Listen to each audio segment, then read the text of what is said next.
right. Ooh, nice camera. Hi, everybody. How are you? My name is Polly Hart, and we are here today starting 3 minutes early. What are we doing? What are we doing? And I'm going to look at a YouTube video of myself right now, live, to see if I am live. Because the mic check has to be working.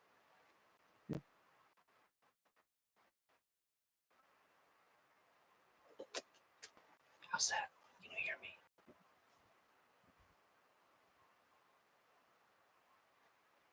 All right, whisper check. Okay, hello everyone. So I've closed my other window because I'm streaming on my most use for my tool guide, but I'm using this, so it should be okay. We should be okay. We should be fine. Can you tell I'm nervous? Even though we have an audience of one right now. Hello, how are you? We are doing it, and I'm just going to type hi in the comments, and let's do it. So I've been working on a book, and this book is what I believe to be very important to a lot of people. Now, don't judge me. I'm drinking Mountain Dew. But it's one of those things where when you learn something, you can teach something. So I've been learning a lot, so I can teach a lot. Now, excuse me 1 second. Let me mute my mic and go cough really loud. Did I mute? Okay. So, like a 9-year-old can teach a 8-year-old a lot of things because they've been around a long time compared to the 8-year-old. 20-year-old can teach 10-year-old a lot of things. 3-year-old teach a lot of things. 3, 4, something like that. Baby, how old? 53. Just turned 54 on this first week of turning 54 because I like to celebrate the Chinese conception week and not the actual birthday. So I am just 54 years young, and I have learning. I have learned a lot of things, and I am learning more. And I'm going to get to the point where one day I can teach somebody something. So I realized just on even the ride home today that I know a lot. Not a lot of people know what can I do. I can teach those who don't know what I know the things that I know, so they can know what I know, and they can teach others. Let me just kind of begin. I've already began 3 minutes in to kind of tell you who I am and what qualifications I have. I am a young man who grew up in North America, in the United States of America, Kansas, Colorado. I spent 3 years of my youth in Indonesia, and I moved to Oklahoma to go to college, and lived in Oklahoma, Indiana, Florida, Michigan, United States Virgin Islands, Georgia, is where I'm at now. And oh no, was I in Texas for a minute? No, I don't think so. But I've kind of lived in Louisiana. I forgot that one. Kind of lived in the Midwest, Southwest, and a little bit in the Southeast and Deep South, and a little bit in the Caribbean. So that's nice. It was fun. No, it wasn't. It was horrible. I'll get to that in a little while, maybe if you hang in there. So in that, I'm a biological. We got some Jewish blood. We got some Welsh blood. We got a lot of French blood. So typically, I'm just a Western European man, and there's a lot of things that you might call privilege to go along with that. It's been a blessed time for me. Being a child of the 70s and 80s, we got to experience a lot of things that not a lot of people today get to experience, like running around on all day Saturday, and your parents told you to be home when the streetlights come on, and or sunset, depending. I had $5 in my pocket, and that would last me all day. And I could eat lunch, and I could play video games, and I could do whatever, get a new comic book, and be happy. That was my life, my childhood. My bicycle and me and my kite sometimes, and a book, just a trashy paperback novel, and no helmets, and just lots of your friends and doing stupid things, and it was a different time for me than it is for you.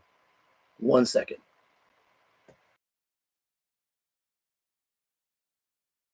So My experiences are not your experiences are not mine, but I have learned several things in my growing up that I can help you with today. The first thing is that you have to love yourself, and I think that when Yeshua, Jesus, said, "What's the first two commandments? Greatest commandments: love the Lord your God with all your heart, soul, strength, mind, and love your neighbor as yourself."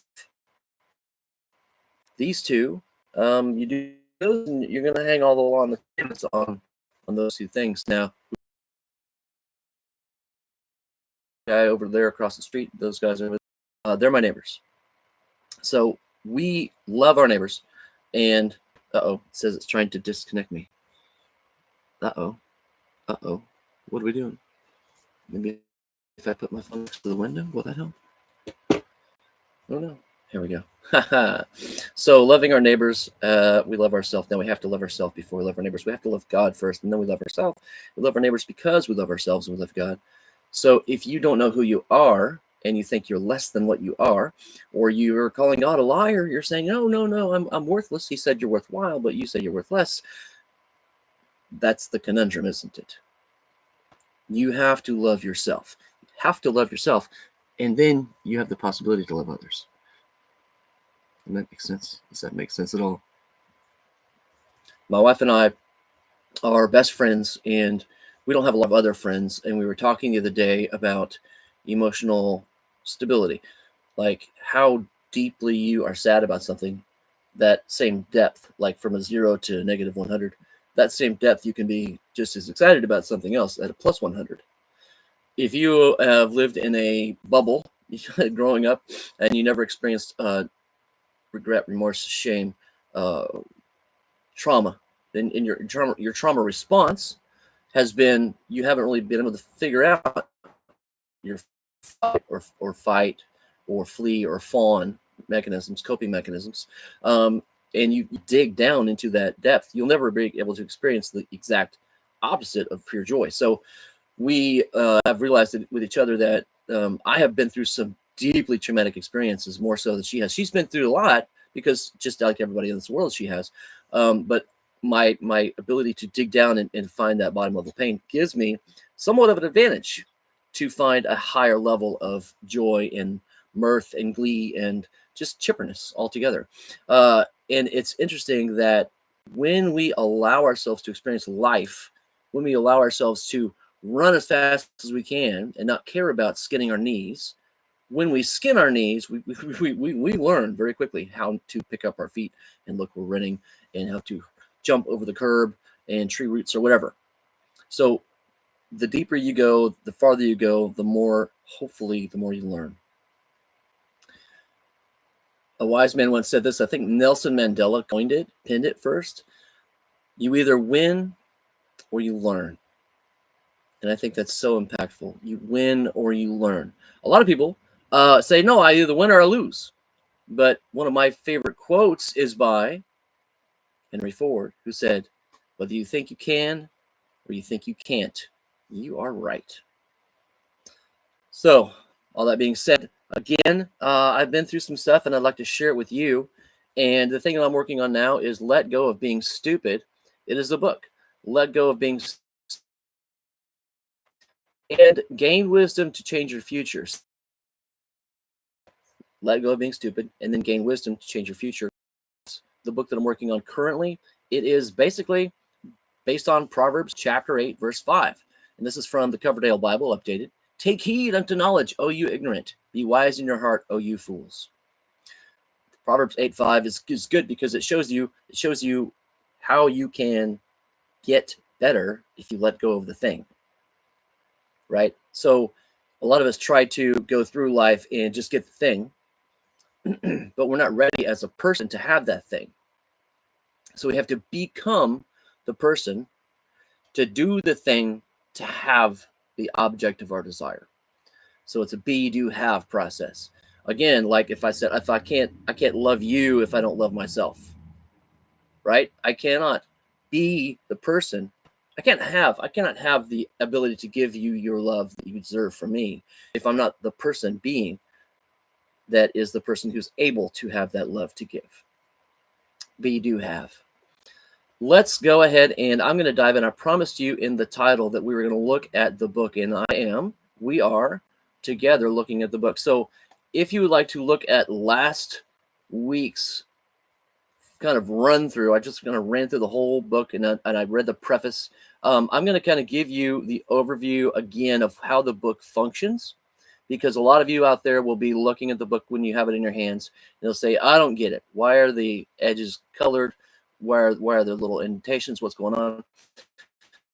Well, we formatted the book in 7 different areas to focus our attention and group. And so we want to have the groupings be an overarching ability to show you as the reader what it is, what different area, what tranche in your life can be worked on at this time. So we have the Roy G. Biv, which is the rainbow, the 7 colors of the rainbow, Roy G. Biv, red, orange, yellow, green, blue, and then BIV, indigo, violet. Roy G. Biv, and there is a correlation between the 7 colors of the rainbow and the 7 spirits of the Ruach HaKodesh, which is the Holy Spirit in Hebrew. So the first one is red, which is read, repeat, remember, and that's about putting God first in your heart. O is orange, others over outcome, which is orange is wisdom. So Proverbs 8 depicts wisdom as a righteous woman crying in the streets. So that's the base. That's the base. Wisdom is the base for you. When we love God, then we have wisdom for others. What did Solomon ask for when God said, hey, give me a request? What you got? What you want? And Solomon said, well, give me wisdom to rule the people. And God said, you know what? Because you asked for wisdom, I'm going to give you riches and honor and glory as well. So that's awesome. Yellow is yield yesterday's you. That's the spirit of understanding. And we get these spirits from the book of Isaiah. My dog's saying hi to me. His name is Mahershala Hashbaz. Marshall, go see Mama. All right. Thank you so much, honey. I appreciate you. She's my best friend. And that's her dog, but my dog calls me master, which I'll take it. That's fine. Yellow is yield yesterday's you. So that's the spirit of understanding. When we let go of ourselves, when we let go, so that's the second part of wisdom, right? So we have to let go of something in order to get something else. So yielding yesterday's you, we have to say, that was the worst of my life yesterday. What's in the future is going to be the best of my life. I mean, we're just making that up, right? It's prophecy, right? It could be false, it could be true, but I'm projecting into the future that I'm going to have a good future. So I'm going to let go of yesterday's garbage.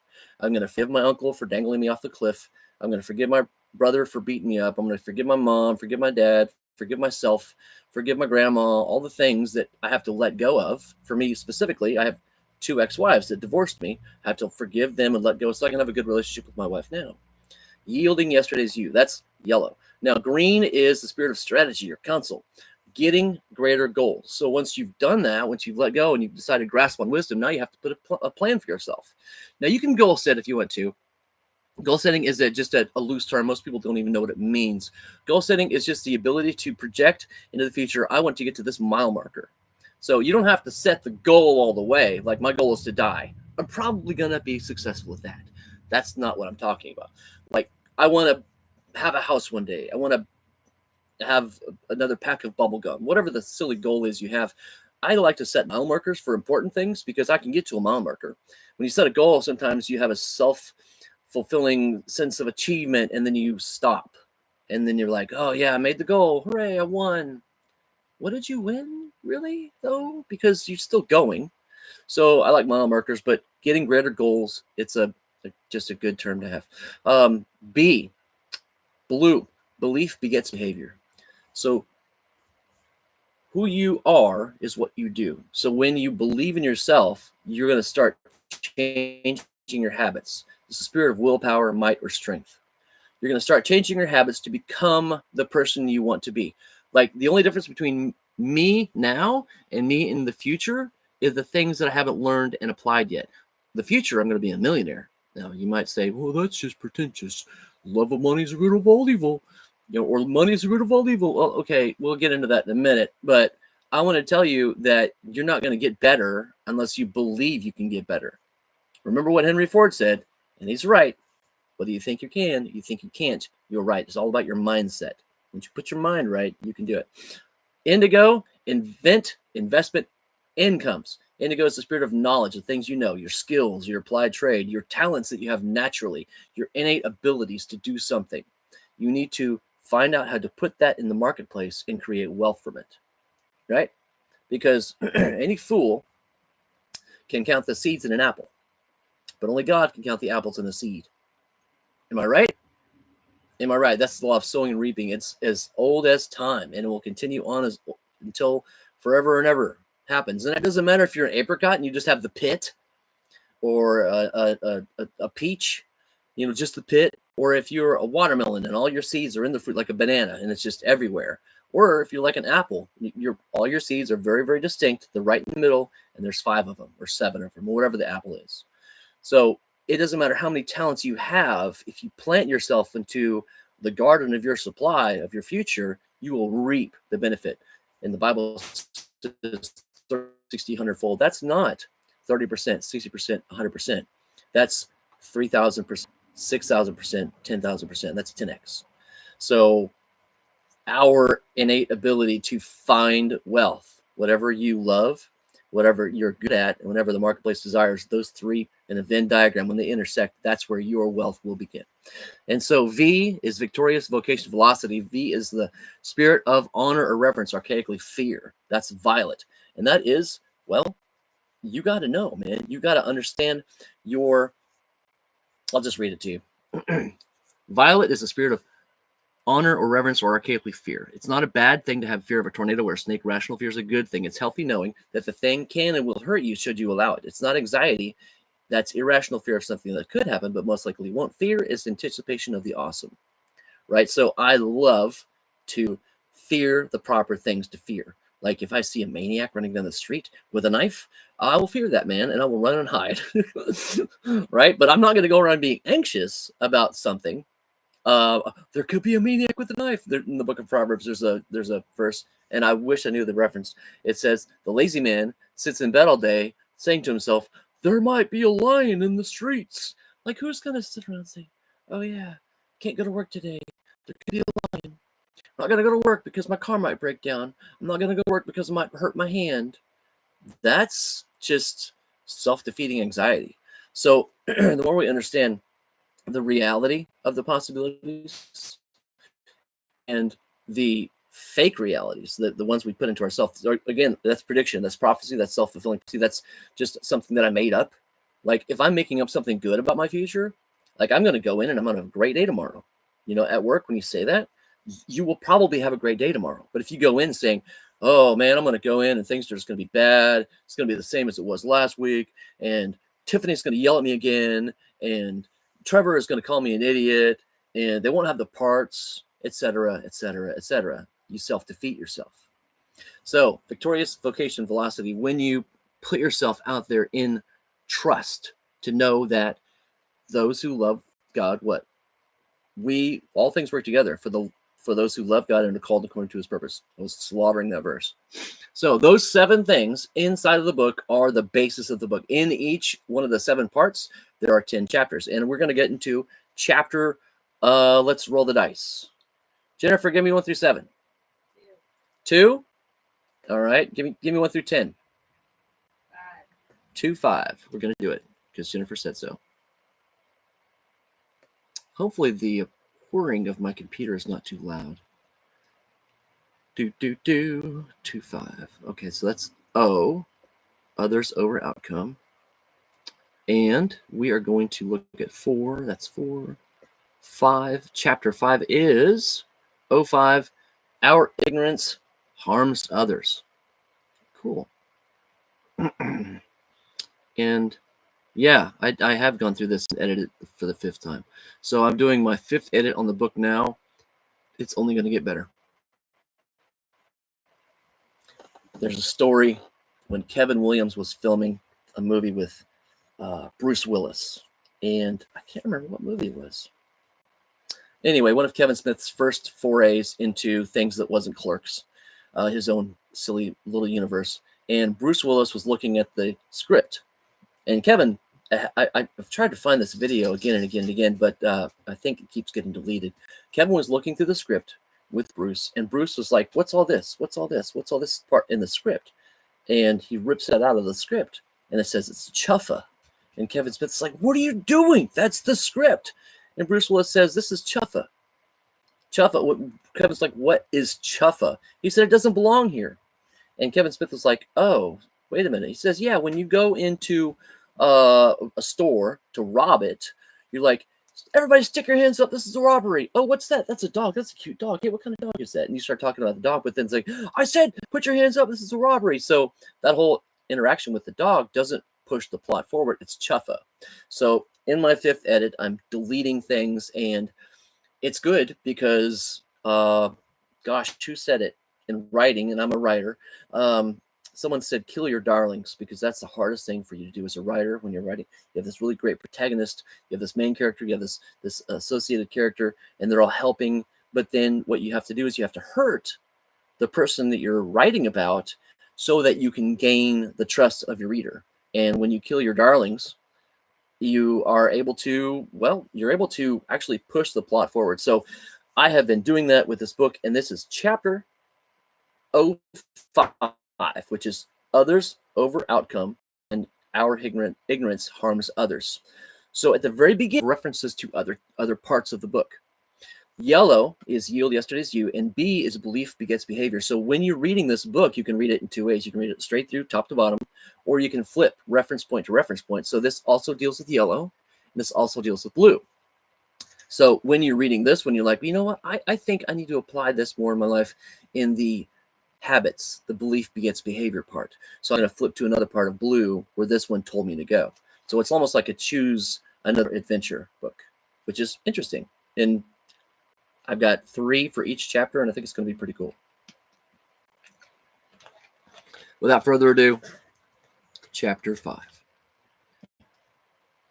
When I was a boy in Boy Scouts, we were visiting Cascade Boy Scout camp in Durango, Colorado, getting a whole week of merit badges, work done in 1 week, which normally took a year. I enrolled in emergency preparedness, and we learned how to make splints, how to administer emergency tourniquets, and stop general calamity. On the 5th day, as we were on our way to class, one of the adults ran up to us, yelling and waving his hands. There's been a terrible accident. Quickly. No one else can come. You guys have to get down there and help. We ran down where he gestured, all over the ground with the older scouts moaning and bleeding everywhere. There were fires in the middle and different cycles of burn. Most of them were small but uncontained. I and a couple of the other boys ran up to the first boy we saw and began first aid. He was on the ground moaning and groaning. He had burn marks on his shirt, a really horrible burned arm. His legs seemed broken as well. We dared not move him either because he complained about his neck. He couldn't move his neck. Several boys bent over him to see what could be done. His eyes were wild. He was screaming. He was going to die. Look at me! I got in his face and screamed back at him. Stunned, he looked me in the eyes. You're not going to die. You're going to live. Now stop flashing around and tell me how this happened. Let me tell you, I'd never in my entire whole life talked to an adult like that, much less a high school kid. I was freaking out on the inside, but I captivated him and demanded his attention. He would try to look at his arm or his leg, but I just stayed in his face, gaining all of his attention. Meanwhile, behind me and beside me were the other scouts, getting some attention to the neck and the legs and the arm. He would look away and start writhing. In the instant, I wasn't in his face, but I wasn't going to let him go into shock. I was going to keep his attention all the time that he had his attention on me. And I did. And then in about 30 minutes or so, it was declared the whole thing had been the last day's exercise in emergency preparedness. Oh, man, relieved and angry all at once, I shook some hands and went back to our camp to eat lunch. It took me a long time to recover from that event. Even to this day, the entire memory of that camp and that time and that 30 minutes was the best experience of probably of my whole childhood. It was one of those life-defining moments in my heart where you know who you were beforehand and that you'll never be the same way afterwards. I think I recall people talking about what we did that day, and it came up a conversation. I don't know how I responded. Later that night, we were awarded our merit badges at the night ceremony. All the boys in my troop received theirs. I got mine, not because I helped with the neck splint or putting out fires, but because I kept the most injured man conscious and did not let him go into shock. A big swell of pride filled me up as to be praised in such an honor in front of many people. That one exercise changed my life in one of the deepest ways it could. To this day, I have no idea who that guy on the ground was, but it changed my life. And then in the book, we have those little sidebars and those little sayings and you put it in brackets in a box and bold off to the side. You know, you've seen it before. And this is what by my beautiful wife, Jennifer Hart. You're either a help or a hindrance. You don't get to decide which one you are, because if you're not helping, you're hindering. Boom! Now, as an adult, I've carried this lesson with me. Sitting on the plane with my wife, Jennifer, and I, we travel on planes to go to various places. She always books the window and the door seat, port side, on the wing. Port is to the, come on, L-E-F-T, P-O-R-T, left. All right. She always books the window port side on the wing, which is usually the two-seater situation. On the JetBlue Embraer, I don't know how to say that, the E190, it's seat 12. She books it this way to get the 7 inches of extra legroom for me, which is very nice on my knees. It's better than an Airbus A320, which only gives you 5 inches, but I digress. Invariably, this includes a little lecture from the airplane attendant on how to operate the door should we need to make an emergency water landing. That's a crash, just to let you know. Of course, I hear crash in my brain, but I don't say anything. I let her know that we are able and willing to assist in any situation that should involve working the doors in time of trouble. Hasn't happened yet, but you never know. Trust me, I would help you live.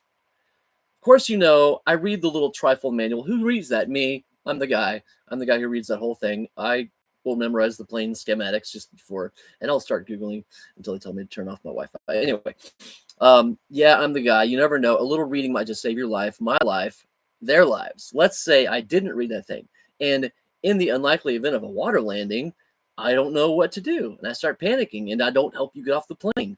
Well, you screwed up then, maybe. I'm sure my wife would pick up the slack if I freaked out. I live my life like this. Boy Scouts probably did this to me. I'm going to blame that emergency preparedness merit badge class. And that's fine. It's actually how I think I'm hardwired anyway.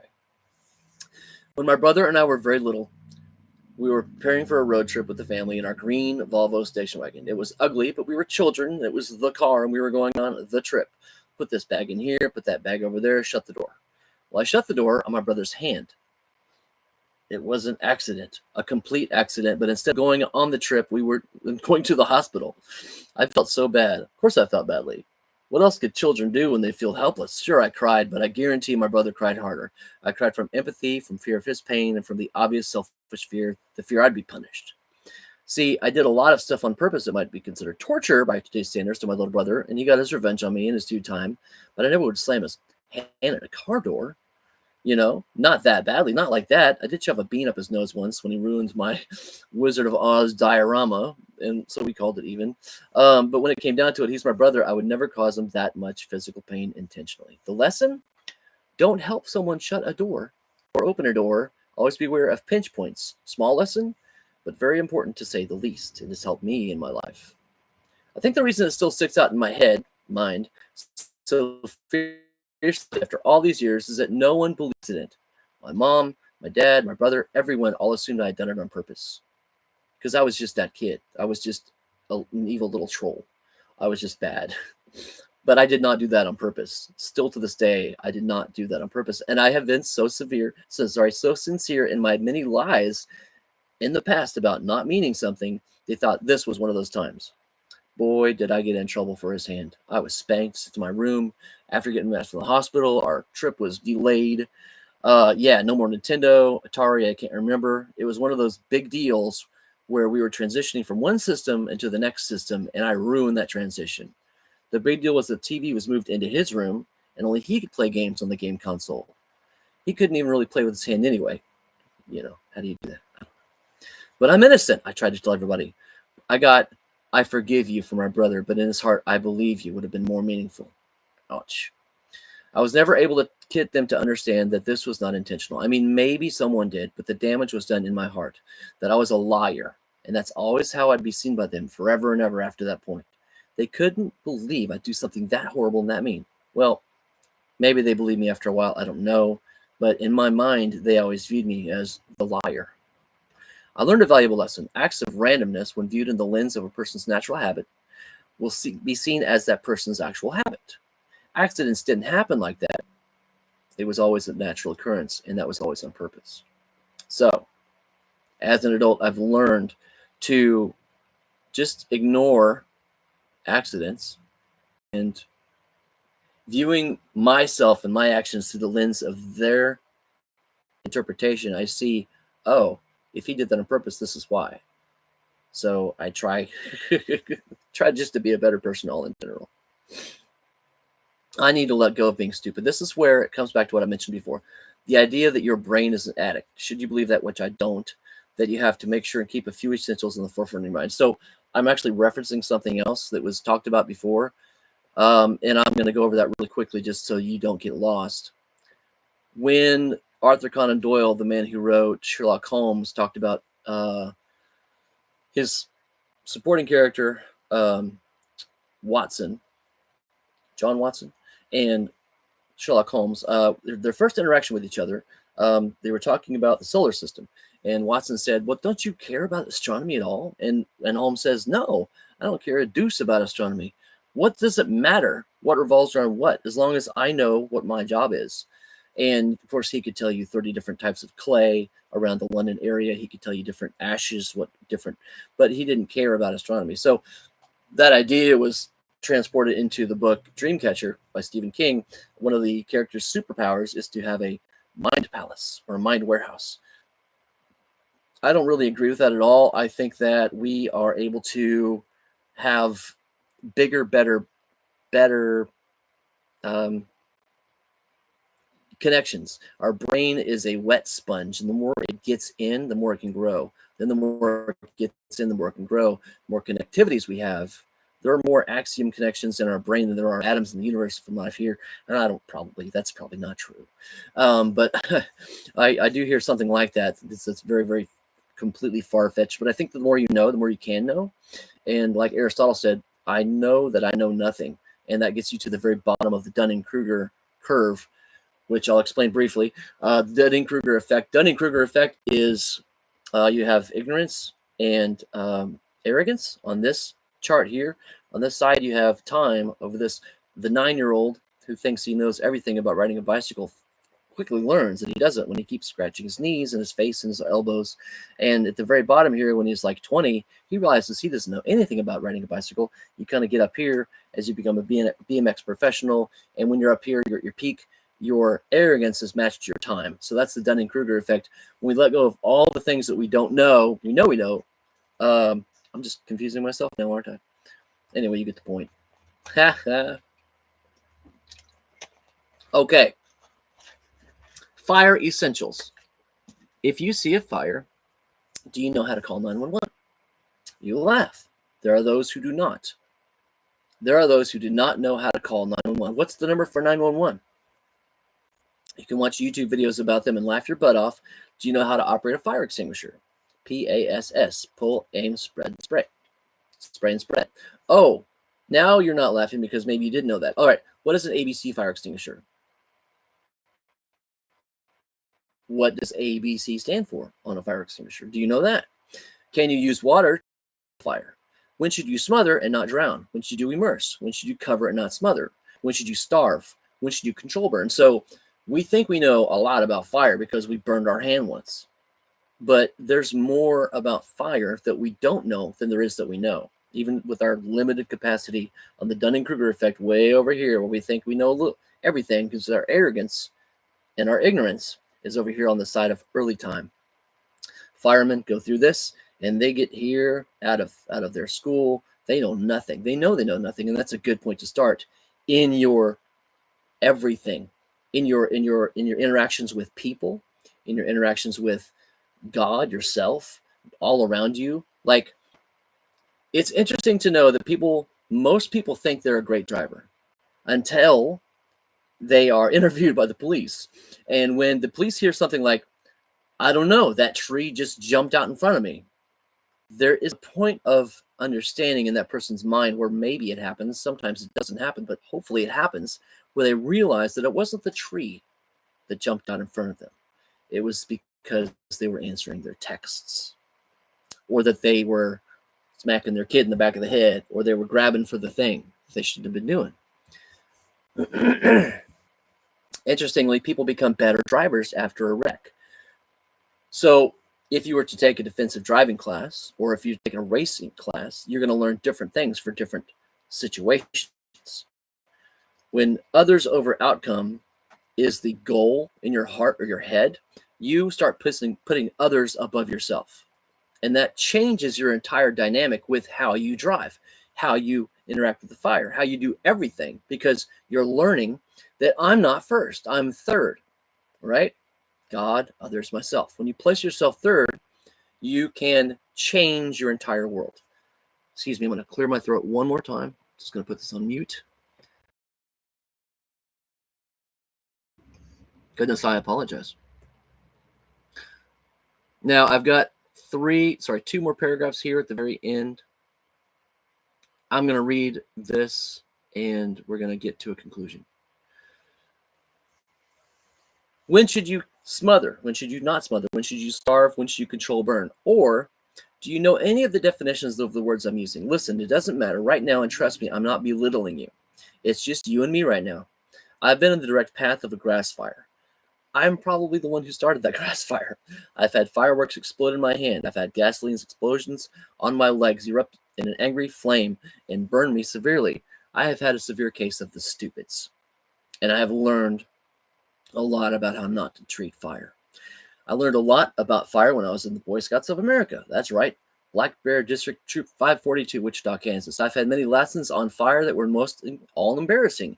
Yet years later, when I worked at the YMCA Camp Tecumseh in Brookston, Indiana, I found myself teaching these same lessons to children.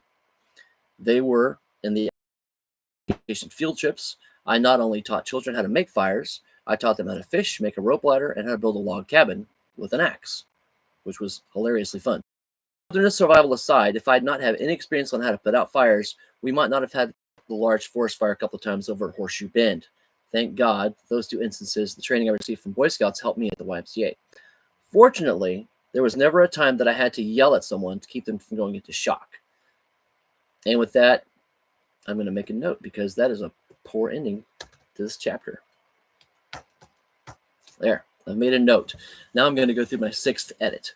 So that's actually kind of intriguing that you were here with me. It's 12:34. I don't have anything in the chat. I'm going to ask if there's any questions. And then I'm going to kind of hang out here for a minute and talk about the journey, unless anybody has any questions. And I think that's going to be the go-to for how we run these live streams. It is Sunday, January 5th at 12:35 Eastern Time. I have been changing, and I mean, you can tell with the new camera and the microphone that I'm not using. Changing the way that I'm working with YouTube. I deeply desire to become an employee for myself. One of the reasons that I am writing this book is that I want to continue on in letting go of being stupid on my own journey. So I have worked in a lot of jobs. I have owned my own businesses. I still own 5 businesses now, but I still have side gigs. So I have a big job that I call my job, and I am there a lot. I'm there 40 hours a week or more. It brings in the least amount of money per hour. It's only $20.50 an hour, and that's horrible. I just worked a job this morning. I'm a machine technician on ice cream machines at a Dairy Queen franchise. I get paid $25 an hour, and that's a little better. There's a point, though, where I realize in writing this book, and I've come to realize even more, that leverage is more important than labor. Like, the better I am at being an entrepreneur, the little amount of hands that go into the mix and the more amount of mind that goes into the mix, that whole thing here becomes a better package than if I just use my hands a lot and my mind a little bit, which is where I am right now on the factory floor at my big job. Because as I grow older, I'm probably going to encounter health issues that don't come with youth. Aging should be the number one indicator that you need to change your main stream of income. If you don't have 3, 4, 5 streams of income right now, something is wrong. You need to start having more and more streams of income, and it doesn't matter what's going on, where it is. It does. Don't sell crack, kids. Drugs are bad. Stay in school. But if you're keeping your moral attitude, your moral elevation, you can be really wealthy by the time you're my age. And I say that not jokingly. My first business venture, when I was in the, let's see, it would have been 7th grade, I got a plastic bag, one plastic bag, a bundle of 500 toothpicks, put them in the plastic bag, and I got a little vial of cinnamon oil, which back then you could get at the drugstore. Dipped the cinnamon oil, just poured it in there in the plastic bag, let them marinate. You gotta let them marinate. And I sold one cinnamon toothpick for 5 cents. That's a nickel. Man, I made so much money. I was killing it. I had a pocket full of nickels. I was happy. I was shut down. I was shut down by the bus driver, Eileen Schultz. Eileen Schultz shut me down. It was rough, having my first business venture shut down, but I kept on going. I wanted to go on a trip to Canada when I was in Boy Scouts. This was before the camp, the emergency preparedness camp. And so I went door to door selling hefty trash bags, and I made about $1,000, and I paid my whole way to Canada on a fishing trip. And I caught a 19-inch walleye. Pretty awesome. Biggest fish I ever caught. I mean, I don't fish much, but still, biggest fish I ever caught. 19 inches, not bad. And I realized that I can continue to define myself, not as an entrepreneur, but as a person who likes to make money just as a habit, just as a hobby. What is a paycheck? A paycheck is your agreement with your employer to exchange your time for money. And see, here's why we in America are so poor at making money sometimes. I'm not saying all of us, but me in the past, I was poor at making money because I would work, and then get paid. However, if I create a product or a service, but mostly a product, where I have my intellectual property, like my books, I have 70 published books, and they are all my micro employees marching into the future, creating wealth for me. I get the work done first, and then I get paid. So I only work once to get paid 5 times instead of working 5 times to get paid once. If I continue to do that, all these different tributaries running into my river of wealth, the bigger the river, the more the tributaries, the bigger the river. A small river has 1 or 2 tributaries, right? But the big river has a lot. So if we put our self third, God's first, others are second, and our self third, we can achieve greater things. Now, people wanted cinnamon toothpicks, so they were gladly giving me their nickel for a cinnamon toothpick. People wanted trash bags, so they gladly gave me what they had in supply. They had money. And of course, I was a Boy Scout. I was a young door-to-door, kind of like Girl Scouts and cookies. Same thing. Except boys are going to sell trash bags, I guess. That's not sexist at all. I wonder what would happen if I would have sold cookies. Why is a boy selling cookies? Our ignorance harms others. So the more we can love others, the more we must know to help them, to put out a fire, to put on a splint, to take care of someone in the airplane, on the wing. Our ability to improve ourselves only helps the ability to improve others. So with that, if you go out in life and you create a service or a product with others in mind, like, how can I help others solve a problem? You want to get rich? Help rich people solve their problems. They have more money than the poor people. Now, you can do a lot of product and move it at low volumes, or high volumes of product at low overhead, right? Like Sam Walton, he was the richest man in America at one point. Or you can do the one thing where you sell a very expensive item 1 or 2 times. There's an old adage about a man who went door to door selling a pair of women's shoes. He only had the one pair of shoes. They were a size 6, and they were ruby slippers, just like in the movie The Wizard of Oz. and he sold them for $1 million. Now, he never sold them, but he had the potential to sell them to one person. And he was laughed at by all the other shoe salesmen. They said, I sell shoes all the time. I sell shoes here, here, here. I'm not rich. What makes you think you can sell that one pair of shoes and get rich? He says, well, it's simple. I only have to make one sale.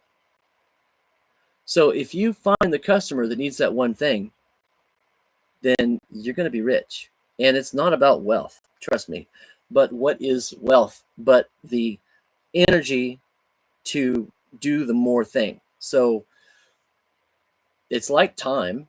Time is a limited resource. We only have the 1 minute. Everybody's got the 1 minute. But if I can be working on my book or raking my yard, I can't hire somebody to write my book more easily. I can hire someone to rake my yard. So I'm buying time. So that's what money is. Money is like a battery. It's a capacitor. Money is energy transferred from somewhere else, because the guy who's working, getting paid, his time is less valuable than his money. It's actually more valuable, but he needs to learn that. He hasn't learned that yet. So I spent my free time, wrote a book, and I put it on the marketplace. And now I can go work my other job, and this is going to make me money while I'm sitting at work. And then I'm going to do that enough times, I don't have to go to work anymore. Ta-da! My name is Polly Hart. It is 12:45, and I'm going to let you go. I don't have any questions up in the chat. You guys have a good day. God bless, and I'll see you later. Go to pollyhart.com, upper right-hand corner, Let Go of Being Stupid book, and you can get on the mailing list. You can sign up at pollyhart.com. Below, you can hit like and subscribe, ding-a-ling, get the comments, get the things. The more you help me grow this channel, the quicker I can write more for you. I'm going to give you this whole book for free. That's right. You can buy it when it comes out, but I'm going to give you the whole book for free. So help me do that. Help me help others. Help me help you. Have a good day. Bye. And I hit end, and I have to hit end twice. I did not know this. Okay, I'm going to do it again.